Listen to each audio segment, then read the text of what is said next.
Hi friends, coins చూసారా? అమ్మ వాళ్ళు గుర్తుగా ఉంటాయని దాచిపెట్టారు ఈ కాయిన్స్. ఇది 10 రూపాయల బిళ్ళ,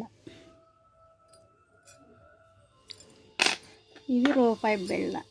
ఎప్పుడుదో 1950లోదో బాగా నల్లగా అయిపోయింది.